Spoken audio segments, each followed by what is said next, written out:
அனைவருக்கும் வணக்கம். இது மீட்டு டிஎன்பிசி. இப்போ வந்து நம்ம நம்ம வந்து ஒவ்வொரு கொஸ்டினாக வந்து இதுக்கு விளக்கமாக பிறகு பார்க்குறோம். ஃபர்ஸ்ட் எடுக்கும் இந்த ஒன்றடலாம் பாருங்கள். அரசியலமைப்பு 10th ஃபஸ்ட்டு யூனிட்டில் இருக்கிற பாடம் தான். அரசியலமைப்பு என்ற கொள்கை முதலில் தோன்றிய நாடு எது? அரசியலமைப்பு என்ற கொள்கை முதலில் தோன்றிய நாடு எது? 2வது கொஸ்டின், எதன் அடிப்படையில் இந்திய அரசியலமைப்பு நிர்ணய சபை உருவாக்கப்பட்டது? எதன் அடிப்படையில் இந்திய அரசியலமைப்பு எந்த குழுவின் அடிப்படையில் இந்திய அரசியலமைப்பு நிர்ணய சபை உருவாக்கப்பட்டது?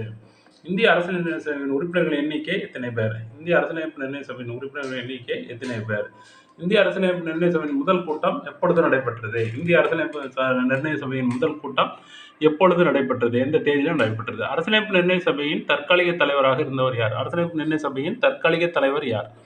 6வது கொஸ்டின், அரசியல் நிர்ணய சபையின் நிரந்தர தலைவர் யார்? அது தற்காலிக தலைவர் இருந்த சச்சிதானந்த சின்ஹா இறந்தனால நிரந்தர தலைவர் யார்?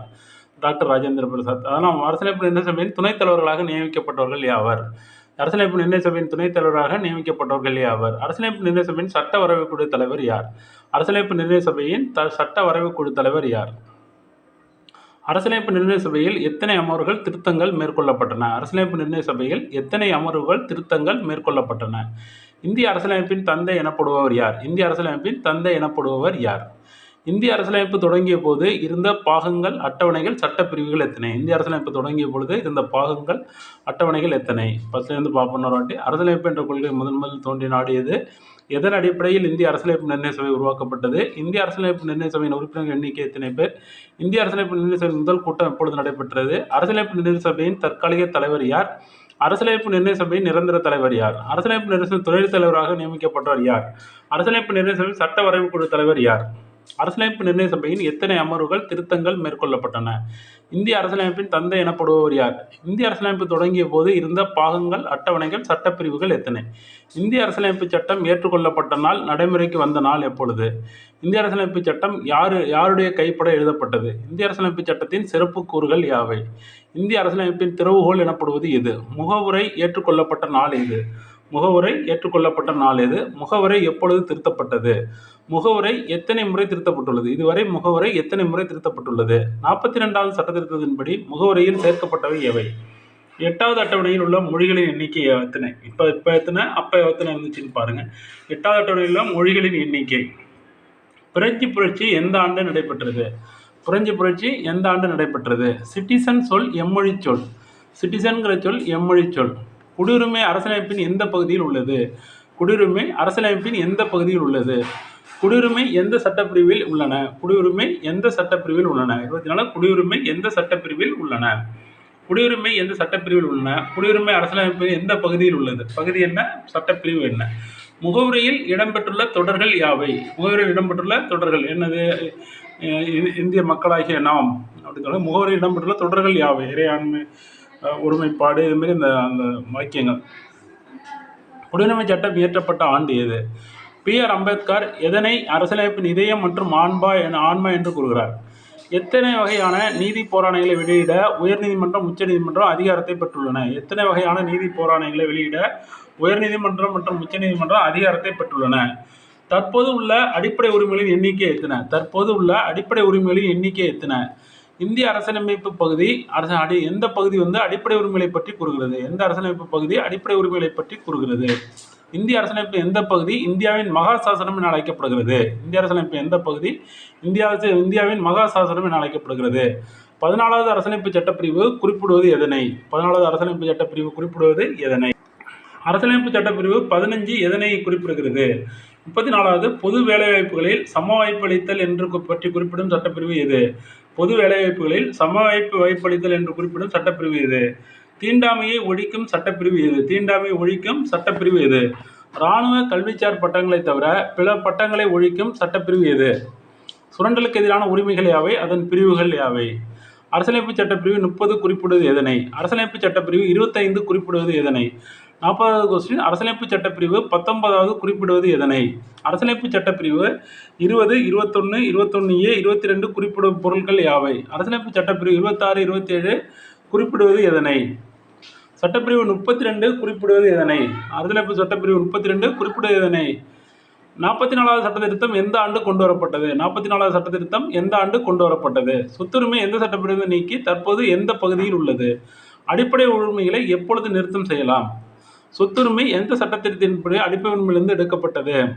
புதுமையான சிறப்பம்சம் என்று பி.ஆர். அம்பேத்கர் எந்த அரசியலமைப்பு சட்டத்தினை குறிப்பிடுகிறார்? புதுமையான சிறப்பம்சம் என்று பி.ஆர். அம்பேத்கர் எந்த அரசியலமைப்பு சட்டத்தினை குறிப்பிடுகிறார்?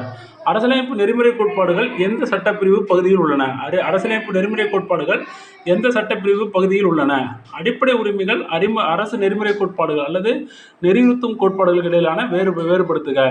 2002ஆம் ஆண்டு 86வது சட்டத்திருத்தத்தின்படி எப்பிரிவு திருத்தம் செய்யப்பட்டது? 2002ஆம் ஆண்டு 86வது அரசியலமைப்பு சட்டத்திருத்தத்தின்படி எது அடிப்படை உரிமையாக்கப்பட்டது? அரசியலமைப்பு சட்டத்தின் 53வது கொஸ்டின், அரசியலமைப்பு சட்டத்தின் எந்த பகுதி பிரிவுகளில் அடிப்படை கடமைகள் உள்ளன? 51A மற்றும் பகுதி 4Aயில் எந்த சட்டத்திருத்தின் அடிப்படையில் சேர்க்கப்பட்டது? எத்தனை அடிப்படை கடமைகள் இப்பொழுது உள்ளன? 51A(k)யின் கீழ் உள்ள 11வது அடிப்படை கடமை எது? 51A(k)யின் கீழ் உள்ள 11வது அடிப்படை கடமை எது? எந்த சட்டத்திருத்தத்தின் அடிப்படையில் அடிப்படை கடமை சேர்க்கப்பட்டது? எந்த சட்டத்திருத்தத்தின் அடிப்படையில் அடிப்படை கடமைகள் சேர்க்கப்பட்டது? எந்த கமிட்டியின் பரிந்துரையின் அடிப்படையில் அடிப்படை கடமைகள் இந்திய அரசியலமைப்பு சட்டத்தில் சேர்க்கப்பட்டன? சிறு அரசியலமைப்பு குறு அரசியலமைப்பு எனப்படுவது எது? சிறு அரசியலமைப்பு குறு அரசியலமைப்பு எனப்படுவது எது? மத்திய, நடுவண், ஒன்றிய, மாநில அரசுகள் பொது பட்டியலில் உள்ள மத்திய, ஒன்றிய அரசுகள் மற்றும் பொதுப்பட்டியலில் உள்ள துறைகள் எத்தனை? துறைகளில் வரிசையிலே எத்தனை துறைகள் இருக்கு அப்படி பொதுப்பட்டியலில் அப்படின்னு சொல்லணும். 1976ஆம் ஆண்டு 42வது சட்டத்தின்படி பொதுப்பட்டியலில் உள்ள துறைகள் எத்தனை? நடுவண், மாநில அரசுகளுக்கு இடையில அதிகார பகிர்வினை சொல்லும் அரசியலமைப்பு சட்டம். மத்திய, நடுவண் மற்றும் மாநில அரசுகளுக்கு இடையிலான அதிகார பகிர்வினை குறிப்பிடும் அரசியலமைப்பு அட்டவணை எது? மாநில அரசுகளுக்கு இடையிலான ஒப்பந்தங்கள் மற்றும் உடன்படிக்கைகளை அங்கீகரிப்பது எது? அரசியலமைப்பு சட்டப்பிரிவு 280 கீழ் குடியரசுத் தலைவர் எந்த குழுவினை அமைக்கிறார்? 65வது கொஸ்டின், சர்க்காரியா குழுவினை நியமித்தவர் யார்? 65வது கொஸ்டின், சர்க்காரியா குழுவினை நியமித்தவர் யார்? 66வது கொஸ்டின், சர்க்காரியா குழு எதற்காக நியமிக்கப்பட்டது? சர்க்காரியா குழு பரிந்துரையில் 247 பரிந்துரைகள் செய்யப்பட்டன. இதில் எத்தனை ஏற்றுக்கொள்ளப்பட்டன? சர்க்காரியா குழு எந்த ஆண்டு நியமிக்கப்பட்டது? 1969ஆம் ஆண்டு. நடுவண் அரசு மாநில அரசு உறவுகள் குறித்து தமிழக அரசு 1969ஆம் ஆண்டு நடுவண் மற்றும் மாநில அரசுகளின் உறவுகள் குறித்து ஆராய்வதற்காக தமிழக அரசு யாருடைய தலைமையில் குழு அமைத்தது? அக்குழுவில் இடம்பெற்றுள்ள உறுப்பினர்களின் எண்ணிக்கை எத்தனை அப்படின்னு கேட்டிருக்கு. தேசிய அவசர நிலை இதுவரை அறிவிக்கப்பட்ட ஆண்டுகள் எத்தனை? எவை? தேசிய அவசர நிலை எப்பொழுது அறிவிக்கப்படலாம்?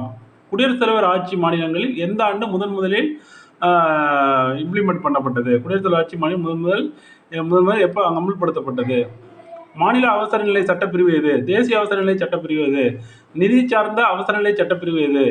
எப்பொழுது ஓராண்டினை தாண்டி மாநில அவசர நிலையை நீட்டிக்க முடியும்? எப்பொழுது ஓராண்டினை தாண்டி மாநில அவசர நிலையை நீட்டிக்க முடியும்?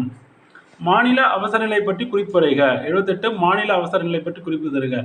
நிதி சார்ந்த அவசர நிலை இந்தியாவில் எப்பொழுது அமுல்படுத்தப்பட்டுள்ளது?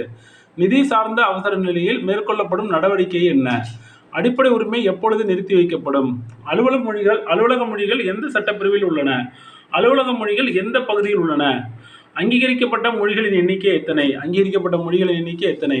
செம்மொழி எனும் வகைப்பாட்டினை மத்திய அரசு எப்பொழுது அறிவிக்க தொடங்கியது? இதுவரை செம்மொழியாக அறிவிக்கப்பட்ட மொழிகள் எத்தனை? தமிழ்மொழி செம்மொழியாக அறிவிக்கப்பட்ட ஆண்டு எது?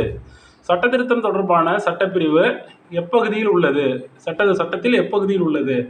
அமெண்ட்மெண்ட் என்ற சொல்லின் பொருள் என்ன? அரசியலமைப்பு சட்டத்திருத்தத்தின் வகைகள் யாவை? சிறு குறு அரசியலமைப்பு எனப்படுவது எது? ரிப்பீட்டட் கொஸ்டின் இருந்தாலும் பார்த்துங்க. சிறு குறு அரசியலமைப்பு எனப்படுவது எது? எம்.என். வெங்கடாச்சலயா குழு அமைக்கப்பட்டது எப்பொழுது? எம்.என். வெங்கடாச்சலயா குழு அமைக்கப்பட்டது எதற்காக? பூஞ்ச் ஆணையம் அமைக்கப்பட்ட ஆண்டு. பூஞ்ச் ஆணைய உறுப்பினர்களின் எண்ணிக்கை எத்தனை பேர்? அடிப்படை உரிமைகள் எவ்வாறு நிறுத்தி வைக்கப்பட வேண்டும்?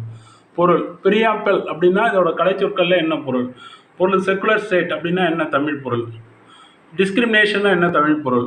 ரிட்னா என்ன தமிழ் பொருள்? சாவரிஜினிட்டி அப்படின்னா என்ன பொருள்? ஹெரிட்டேஜ் அப்படின்னா என்ன பொருள்? அட்டானமி அப்படின்னா என்ன பொருள்? ப்ரோக்ளமேஷன் அப்படின்னா என்ன பொருள்? ஆர்டிக்கல் அப்படின்னா என்ன பொருள்? தேங்க்யூ ஸோ மச் வாட்சிங். நம்ம தொடர்ந்து இதோட பதில்கள்லாம் ஒவ்வொரு கொஸ்டினுக்காக தொடர்ந்து இந்த வீடியோவில் பார்க்கலாம். நன்றி.